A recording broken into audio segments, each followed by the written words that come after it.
BBC বাংলার অধিবেশন প্রবাহতে আপনাদের স্বাগত। আজ আপনাদের সাথে লন্ডন স্টুডিও থেকে আছি মানসী বড়ুয়া। বাংলাদেশের সর্বশেষ গুরুত্বপূর্ণ আপডেট সংবাদে আপনাকে স্বাগত। শুরুতেই সংবাদ শিরোনাম, পরে বিস্তারিত। প্রথমেই জানাবো, যোগদান এবং পদায়নের দাবিতে শাহবাগে প্রাথমিকের সুপারিশপ্রাপ্ত শিক্ষকরা। সরকারি প্রাথমিক বিদ্যালয় সহকারী শিক্ষক পদে সুপারিশপ্রাপ্ত 14,384 জন প্রার্থী অগস্ট মাসে যোগদানের জন্য লাগাতার কর্মসূচি শুরু করেছে। তবে সরকার বলছে অগস্ট নয়, অক্টোবর মাসে তারা যোগদান করবেন।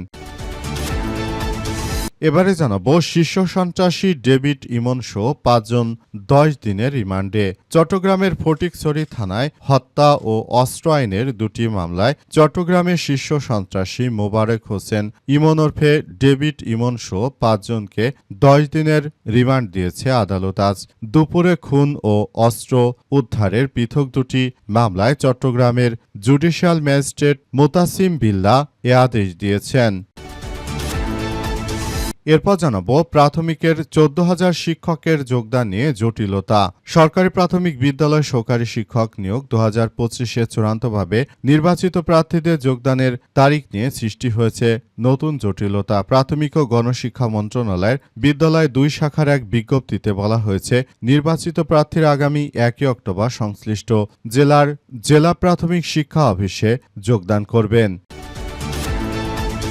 এদিকে স্বরাষ্ট্রমন্ত্রী সালাউদ্দিন আহমেদ বললেন, পুলিশ কোনো বিশেষ দল বা গোষ্ঠীর লাঠিয়াল বাহিনী নয়। স্বরাষ্ট্রমন্ত্রী সালাউদ্দিন আহমেদ জানিয়েছেন যে বাংলাদেশ পুলিশ কোনো বিশেষ রাজনৈতিক দল গোষ্ঠীর লাঠিয়াল বাহিনী হিসেবে আর কাজ করবে না। অতীতে ফ্যাসিস্ট সরকার তাদেরকে লাঠিয়াল বাহিনী হিসেবে কাজ করানোর কারণে পুলিশ অনেক ক্ষতিগ্রস্ত হয়েছে। বর্তমান সরকার দুর্নীতির বিরুদ্ধে জিরো টলারেন্স নীতি অনুসরণ করছে। পুলিশ বাহিনীকে সতর্ক থাকার আহ্বান জানান সালাউদ্দিন। এবং সর্বশেষ জানাবো, দেশের কঠিন অতীত নতুন প্রজন্মের সামনে তুলে ধরতে হবে বললেন দুদু। দেশের কঠিন অতীত আমাদের যারা নতুন প্রজন্ম রয়েছে তাদের সামনে বিস্তারিতভাবে খুলে ধরতে হবে বলে জানিয়েছেন বিএনপির ভাইস চেয়ারম্যান শামসুজ্জামান দুদু। তিনি বলেন, ছবি শুধু অতীতকে নাড়া দেয় না, জীবন্ত ইতিহাসও সামনে নিয়ে আসে। এই ছবি যেন আবার ফিরে না আসে সে বিষয়ে সবাইকে সতর্ক থাকতে হবে। প্রিয় দর্শক, এতক্ষণ শুনছিলেন সংবাদ শিরোনাম, এবারে বিস্তারিত।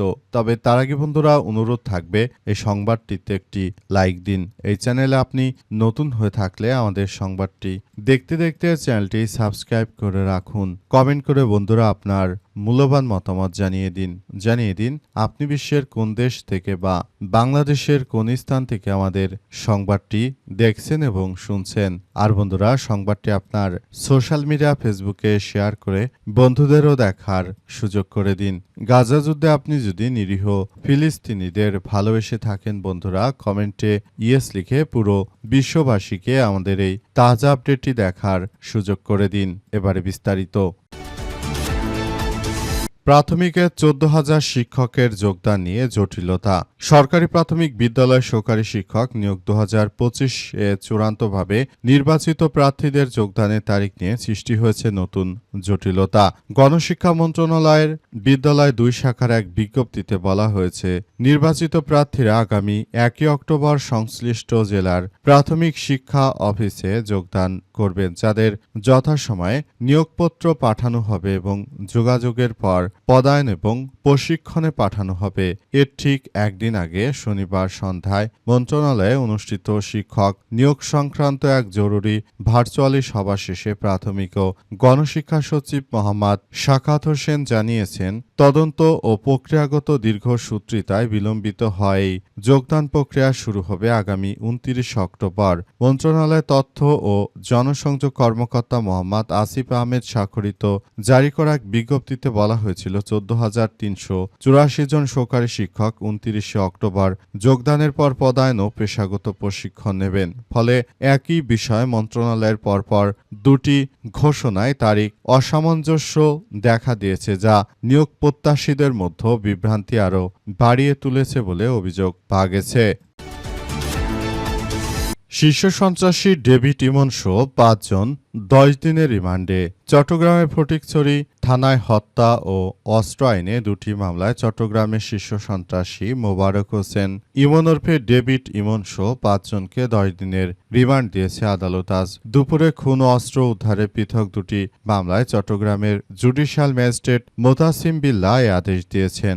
মোবারক হোসেন ইমন প্রকাশ ডেভিড ইমন 25 ফটিকছড়ি উপজেলার কাঞ্চননগর এলাকায় মৃত মোহাম্মদ মুসার ছেলে। হাটহাজারী সার্কেলের অতিরিক্ত পুলিশ সুপার কাজী তারেক আজিজ জানিয়েছেন যে ফটিকছড়ি থানায় দায়ের করা হত্যা ও অস্ত্র মামলায় আসামি ডেভিড ইমনের বিরুদ্ধে প্রতিটি মামলায় 7 দিন করে মোট 14 দিনের রিমান্ডের আবেদন করা হয়েছে। এর আগে 29 জুলাই যশোর কোতোয়ালি থানার ঝুমপুর এলাকা থেকে ডেভিড ইমন সহ 4 জনকে গ্রেপ্তার করা হয়। চট্টগ্রাম জেলা পুলিশের দাবি 13 জুন পাহাড়তলী এলাকায় সংঘটিত মাকসুদুল হক চৌধুরী হত্যা মামলার তদন্তের প্রাপ্ত তথ্য ও ধারাবাহিক গোয়েন্দা অভিযানের ভিত্তিতে ডেভিড ইমন এর অবস্থান শনাক্ত করা হয়। পরে গ্রেপ্তার আসামিদের দেওয়া তথ্যের ভিত্তিতে ভোরে ফটিকছড়ির কাঞ্চননগর ইউনিয়নের মানিকপুর এলাকায় একটি পরিত্যক্ত বসত বাড়িতে অভিযান চালিয়ে একটি বিদেশ পিস্তল, 2টি দেশীয় এলএনজি ও অন্যান্য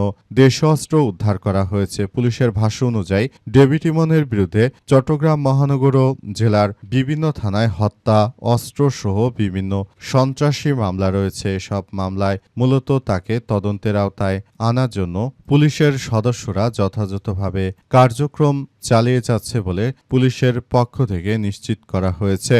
আরও বলা হচ্ছে যে এটি আমাদের সবার জন্য এক ভয়ঙ্কর এক বিপর্যয়ের সৃষ্টি করতে পারে। সব সন্ত্রাসীরা দেশের অভ্যন্তরে বড় ধরনের এক বিপর্যয়কর পরিস্থিতির তারা সৃষ্টি করতে পারে এমন কথা জানিয়েছে পুলিশের সদস্যরা। তাই সবাইকে সব বিষয় নিয়ে খুব সতর্কতার সহিত কার্যক্রম চালানোর জন্য উদাত্ত আহ্বান জানানো হয়।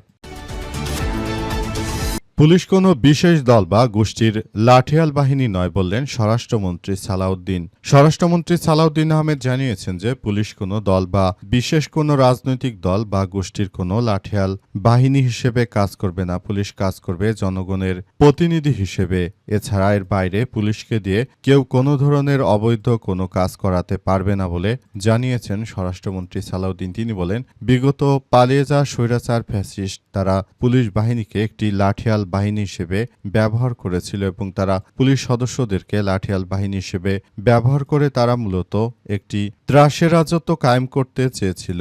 ভবিষ্যতে কোনো সরকার কিংবা রাষ্ট্রের প্রধান যেন এই ধরনের কোনো ঘটনা কেউ ঘটাতে না পারে সেই ব্যাপারগুলো আমরা নিশ্চিত করতে চাই বলে জানিয়েছেন স্বরাষ্ট্রমন্ত্রী সালাউদ্দিন। তিনি আরও বিষয়গুলো নিয়ে খুবই গুরুত্ব সহকারে সবকিছু কার্যক্রম চালিয়ে যাওয়ার কথা বলেছিলেন স্বরাষ্ট্রমন্ত্রী সালাউদ্দিন আহমেদ এবং তিনি বিষয়গুলো নিয়ে খুব দ্রুততার সঙ্গে সবকিছু করার জন্য সবার প্রতি উল্লেখ করেছেন। তিনি আরও বলেন, বর্তমান সরকারের প্রধান অগ্রাধিকার হচ্ছে আইন শৃঙ্খলা পরিস্থিতি নিয়ন্ত্রণের মাধ্যমে জনমনে স্বস্তি শান্তি প্রতিষ্ঠা করা। আইনের শাসন প্রতিষ্ঠায় পুলিশ বাহিনীর ভূমিকা অগ্রগণ্য। বিগত ফ্যাসিস্ট সরকারের আমলে অন্য সব প্রতিষ্ঠানের মতো পুলিশ বাহিনীও ক্ষতিগ্রস্ত হয়েছে, কিন্তু আমরা আর পুলিশ বাহিনীর কোনো ক্ষতি হতে দেব না বলে জানিয়েছেন স্বরাষ্ট্রমন্ত্রী সালাউদ্দিন আহমেদ।